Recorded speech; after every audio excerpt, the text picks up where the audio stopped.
vous voulez, vous ne voulez pas, vous allez forcément vous réveiller. Vous allez forcément vous réveiller. Forcément. Vous voyez dans vos différents pays là, africains surtout là, vous voyez des gens, surtout en Afrique de l'Ouest, vous les voyez, vous pensez que tous ils sont vraiment des chefs d'État africains, vous pensez que tous ils sont vraiment des présidents pour votre pays. Mais en vrai, voici la déclaration de l'Union européenne qui nous fait comprendre concrètement ce qu'on a toujours pensé. On va commencer d'abord par un petit rappel de la vidéo de Alpha Condé. On écoute ce qu'Alpha Condé disait ici. J'interpelle, mais je peux me permettre de circuler à GQ, donc je peux les interpeller. J'espère que nous allons faire en sorte que l'intégration africaine, la CEDEAO a beaucoup avancé sur l'intégration économique, mais zéro sur l'intégration politique. L'Union africaine a été financée par l'Union européenne. Comment voulez-vous parler d'indépendance politique? Nous sommes en retard par rapport à la SADC et l'Afrique de l'Est au point de l'intégration politique. Parce que nous sommes encore trop attachés à l'ancienne puissance coloniale. Coupons le cordon ombilical et sur notre Afrique. J'ai oublié de dire à la fin, nous étions en direct.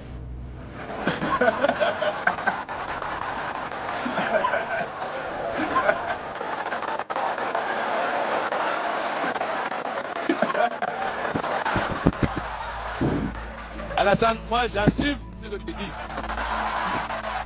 Voilà, l'Union européenne finance la CEDEAO. Donc comment est-ce qu'on peut être soi-disant indépendant, comme un souverain? Impossible. Voilà ce qu'ils disent à propos du Niger. Monsieur le Président, Monsieur le Commissaire, chers collègues, nous voterons demain pour une résolution d'urgence qui me tient particulièrement à cœur, la demande de libération du président nigérien Mohamed Bazoum, que je présente pour la 4e fois. Depuis le coup d'État du 26 juillet 2023, Mohamed Bazoum est détenu avec son épouse par la junte militaire qui a pris le pouvoir, privé de téléphone et totalement coupé du monde extérieur. 950 jours se sont écoulés depuis ce coup, 950 jours de détention injustifiée.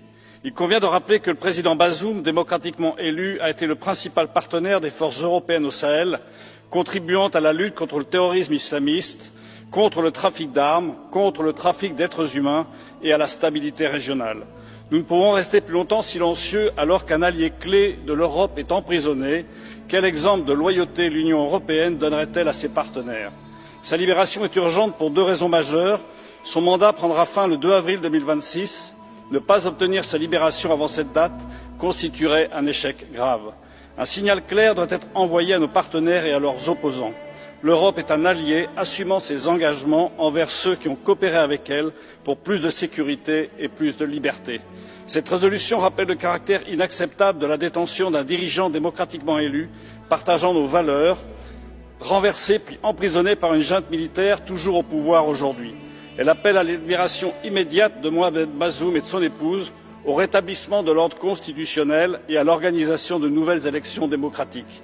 Depuis le coup d'État, le Niger s'enfonce dans une spirale de violence et d'insécurité. La junte militaire laisse son territoire en proie à des groupes djihadistes, responsables de nombreuses attaques meurtrières, notamment contre des minorités religieuses. Nous ne pouvons nous y résigner. Je compte sur votre soutien pour cette résolution qui porte bien son nom, une résolution d'urgence. Merci. C'est ce que j'ai dit. C'est dit, moi, quand il m'assoit pour allumer ma caméra, là, c'est pas dans un but partisan, non. Je suis pour RHDP, je suis pour Babo. Moi, il n'a rien à faire, ça. Le leader dont je vois, je sais que lui, il n'est pas un agent. C'est lui, moi, il vient et puis il dit, ah, toi, tu es mon président, toi, tu es mon leader. C'est comme ça, ma gamme est.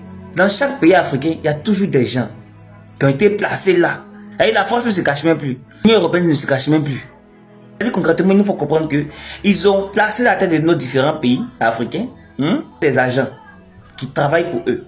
C'est comme si eux, ils avaient une école, leur DGSE là. Ils forment des gens et puis on vient les place là. On dit j'ai aux intérêts. Un peu comme à l'époque où on mettait des sous-préfets là. C'est-à-dire, vous pensez que ce sont des présidents, mais en vrai, c'est sous-préfet aux ordres de la France, aux ordres de l'Union européenne. Bazoum vous intéresse? Sa libération et puis quoi? Si on vous donne Bazoum, vous allez faire quoi lui après? Ils font croire aux gens que bon voilà. La suite de la vidéo de Alpha Condé là, on a vu ce qui s'est passé après nous. Alpha Condé a fini de parler vrai. Et puis l'autre monsieur dit non, attention, nous écoute. Vous remarquez pas à chaque fois, quand il y a un petit conflit, un petit problème, qui vient installer les différents présidents? C'est la France qui vient installer les différents présidents. À Madagascar, quand ça s'est passé, qui est venu le prendre pour le sauver? C'est la France, non? Vous voyez, dans ce pays-là, on a des ressources, on a des richesses, et les contrats sont signés. Ces contrats qui sont signés là, ça profite aux Européens, ça profite à l'Union Européenne, ça profite au FMI, ça profite à la Banque mondiale, ça profite à leur mouvement là-bas. Mais pas aux Africains. Pas à nous. Les gens parlent d'être garant d'une stabilité. Mais la stabilité, c'est quoi? C'est ça. On met quelqu'un, il gère les intérêts des autres. Une fois qu'il ne gère plus, on vient enlever, on met un nouveau gars. C'est ça en fait. Donc nous, on combat un système. On ne combat pas votre histoire de non, je suis pour RHDP, je suis pour aider. Moi, je m'en fous de ça. L'esclavage est fini depuis longtemps. Vous voyez le noir là. Vous savez, lui là, comme ça, si ses frères noirs fuient, il va vouloir forcément le poursuivre avec son chien pour rattraper ce même noir là pour l'envoyer chez les colons. Voici les différents présidents qu'on a encore chez nous ici en Afrique. Qu'est-ce que vous ne comprenez pas? La guerre est d'abord interne. Après être interne, elle est ensuite externe. Vous ne comprenez pas ce que l'AES a fait? Ils ont d'abord chassé de façon interne. Et puis maintenant, ils combattent de façon externe. Mais en interne, on voit la truc des vendus. Donc la vraie lutte là, c'est ça. La vraie lutte là, c'est ça. C'est pas vos, non, je suis RDR, Ado à vie, Babo à vie, non. Babo, moi je soutiens parce qu'effectivement, j'ai compris. Babo, j'ai compris les principes. Donc, quand tu connais la force Afrique, tu connais les principes. C'est ça que là. Comment toi, l'AES est attaqué par les terroristes et puis toi, tu n'es pas attaqué par les terroristes.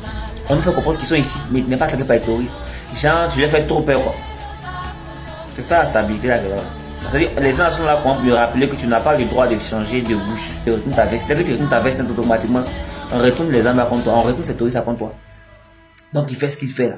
Si ce que tu as signé au départ là, pour qu'on termine là, je vais terminer. Donc, tu vas terminer. Tu ne termines pas, tu connais la suite. C'est ça qu'elle a là. Donc, les gens, même peut-être, gouvernent le pays en étant en otage eux-mêmes. Ils ne peuvent même pas décider eux-mêmes. Parce qu'ils ont déjà signé le pacte. Donc, tu fais ce que le pacte dit. Sinon, en échange, bon, tout ce qu'on sait sur toi là, qu'il soit détournement, l'argent, tout ce que tu as eu à gagner en étant au gouvernement, tes maisons, tes biens, tout ça là, on va verser ça à toi public. C'est pas ce qu'ils ont fait pour les Gabonais là, Omar Bongo. Ouais. Donc l'Afrique vraiment, on a beaucoup de combats à mener. Force à chacun. Et vive l'AES.